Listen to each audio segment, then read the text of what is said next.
Thanks for joining the channel.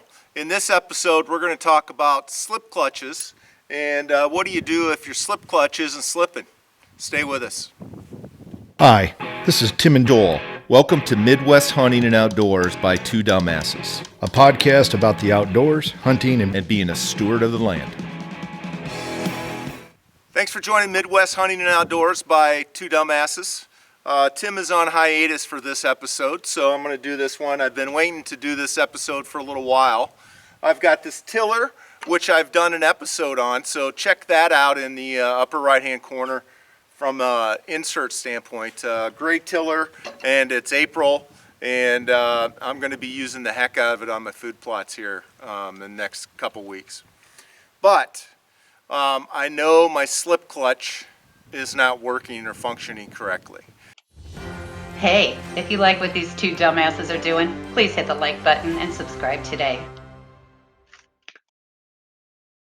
And so what is a slip clutch? A slip clutch is, and I'll get you a picture of that inset here as I describe it, but a slip clutch is a protective device built into your PTO shaft, typically, after your gearbox, between your gearbox and your tractor, that if you were to hit something with your tiller, and that would bind it up and cause strain on it.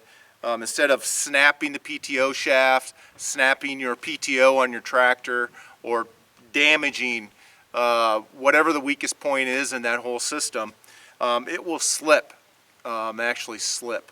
Now, many systems have a shear pin. And this has a shear pin too. We've actually done an episode, Tim has done an episode on the shear pin, so check that out up here on his mower, I believe.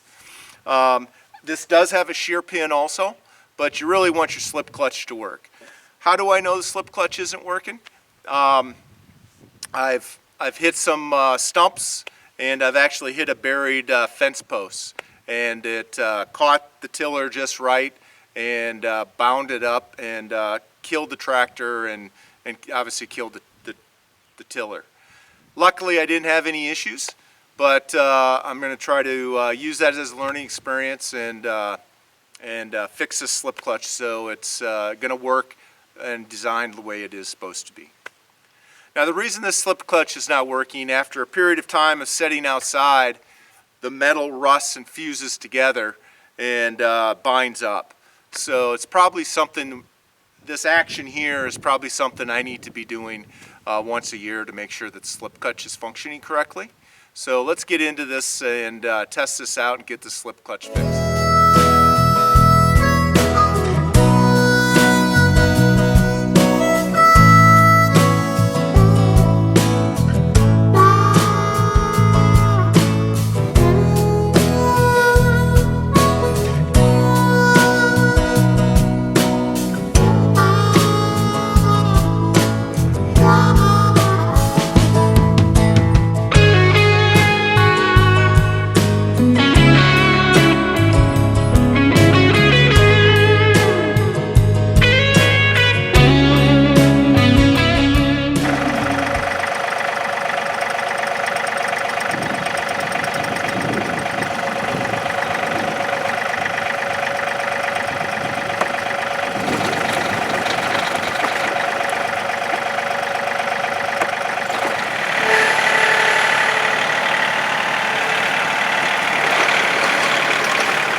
Okay, I thought that was going to be a little difficult, and it was. Not so much loosening up the bolts, but getting that fused plate to spin and to slip.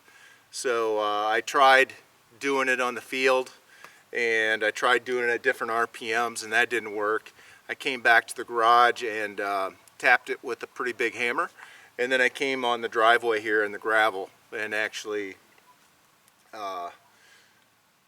tilled on gravel, and I thought I saw it slip, I thought I heard it slip, and when I went back and looked at those white marks that I put on there, they no longer match. So hopefully those pictures were good enough. That shows you, that you can prove that it slipped before you tighten it up. So now what I'm going to do is, per the manufacturer's instructions, I'm going to finger tighten these bolts up with the springs, and then it says tighten it 1.5 to 2.5 more rotations on top of that.